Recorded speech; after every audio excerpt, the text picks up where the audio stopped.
This man, Kilmar Ábrego García, was mistakenly deported by Trump administration to an El Salvador mega prison, a notorious prison where reportedly a grave number of human rights violations have occurred. But the El Salvadoran President Nayib Bukele said in a meeting with Trump that he would not be returned, suggesting it would be akin to smuggling a terrorist into the country. Bukele said that it's preposterous to suggest that he return Garcia. So of course, I'm not going to do it. It's like, the question is preposterous. How can I smuggle a terrorist into the United States? I don't have the power to return him to the United States. Now, when a reporter asked if he can be released inside of El Salvador, Bukele said, "We just turned the murder capital of the world into the safest country in the Western Hemisphere, and you want us to go back into the releasing criminals so we can go back to being the murder capital of the world? And that's not going to happen." Before we understand why he was wrongfully deported, let's take a look at who is Kilmar Ábrego García. The 29-year-old came to the US from El Salvador illegally around 2011.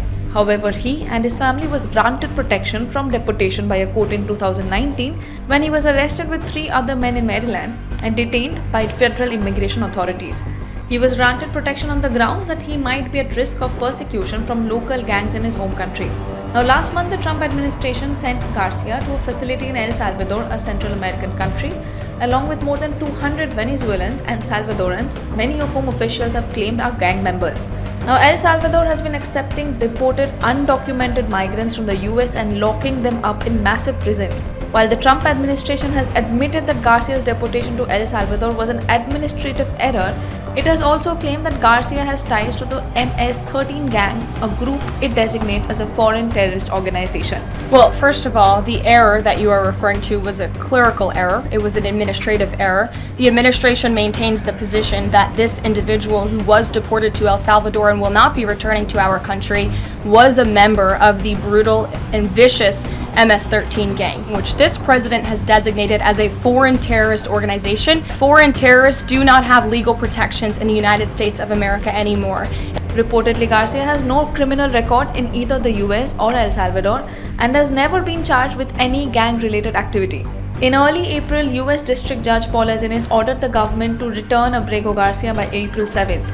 The Trump administration took the case to the Supreme Court, and the Supreme Court ordered the US government facilitate the Maryland's man return. However, the administration has said Garcia's fate is up to El Salvador. On April 14, Salvadorian President Bukele told Trump that he would neither return Ábrego García nor release him in El Salvador. US Attorney General Pam Bondi also said that it is up to El Salvador if they want to return him.